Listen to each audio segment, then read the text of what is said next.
Onward together. Good to see you. Good to see you. Still willing and able are ready to fly. Good to see you. Thank you.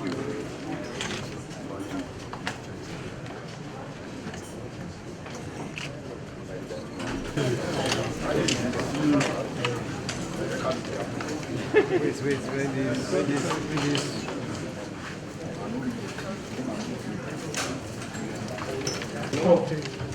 Good morning. You're welcome to the second regular quarterly meeting of the Interagency Consultative.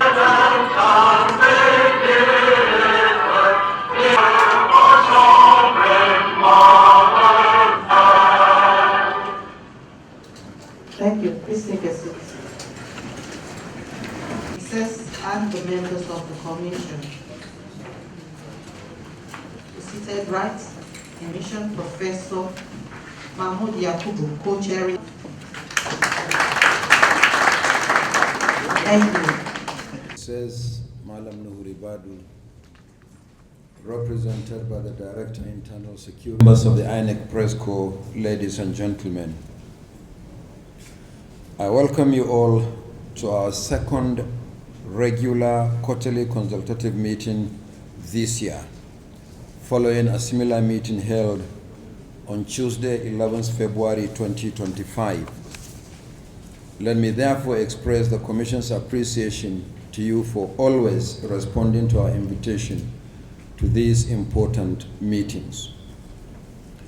Over the next 6 months, the Commission has scheduled a number of elections and electoral activities.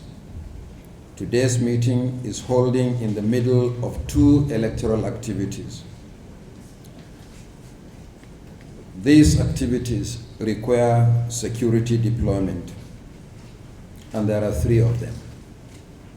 First is the conduct of by-elections to fill vacancies in 16 constituencies in 2 senatorial districts, 5 federal constituencies, and 9 state assembly constituencies.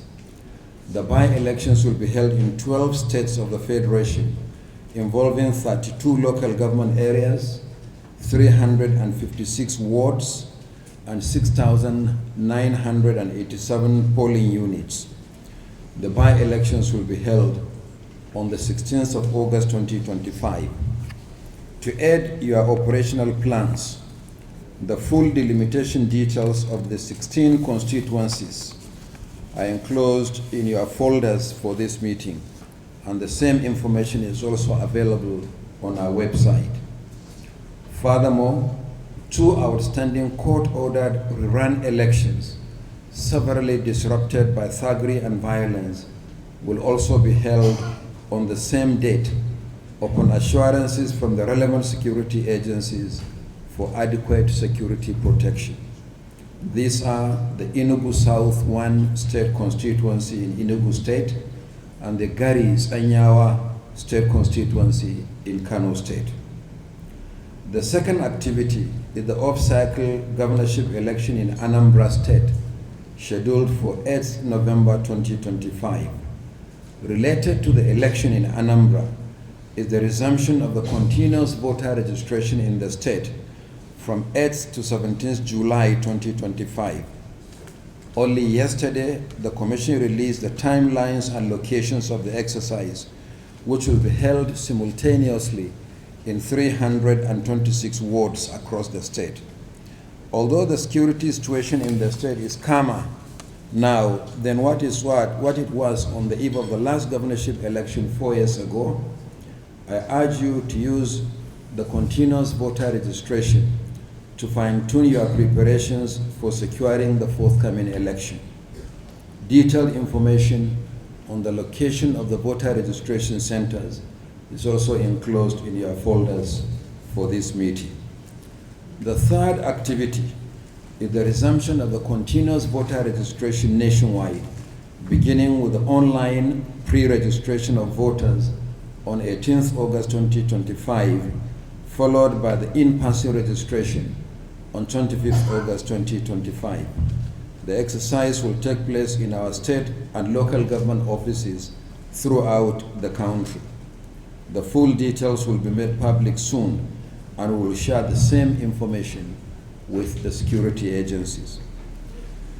As we plan for the by-elections, the Anambra State Governorship election, and the resumption of the continuous voter registration, I call on security agencies to make adequate and proactive arrangements for the protection of personnel and assets to be deployed by the Commission and all stakeholders for these activities. There are some specific areas of security concern raised by political parties, civil society organizations, and the media at our last consultative meetings with them a few days ago. These concerns will be presented to you for necessary action at this meeting. So with these few remarks, I welcome you once again to this. My name is Hassan Abdullahi, sitting in for the National Security Advisor, who has sent his special greetings and has asked me to convey his gratitude to the NEC leadership and the entire ISIS membership for your unwavering commitment to ensuring free and fair and secure elections since the current administration began 2 years ago. Indeed, our collaborative efforts have been the mainstay of maintaining peace and order during the elections so far held. Now we are on the verge of holding yet another round of important elections, the FCT Area Council's elections, the by-elections to occupy or to fill the vacant seats in the 2 chambers of the National Assembly, and the off-cycle governorship election in Anambra State. In addition, we have the nationwide continuous voter registration, which also require our attention given the volatile situation in some parts of the country. Our primary objective remains to safeguard the integrity of the upcoming elections. Therefore, we must ensure that eligible voters across the country or in the affected part of the country exercise their right to vote without fear or intimidation. In this regard, we will strengthen collaboration between the various security agencies to quickly address potential threats and challenges during the elections. Accordingly, the security component of ISIS will, among others, intensify the intelligence efforts to monitor and preempt any threat to these elections and provide real-time intelligence to enable the implementation of proactive measures. This is especially in states that are currently infested with recalcitrant, subversive non-state actors who could be exploited by desperate politicians to undermine the elections. We also maintain dialogue with the leadership of the political parties and their candidates to foster understanding and reduce tension, as engagement with these stakeholders has proven in the past to be the main priority. Finally, political actors and their supporters in the affected states and the FCT are warned to conduct themselves with decorum and respect for the democratic process, as any form of electoral violence and malpractice has no place in our elections. Thank you very much.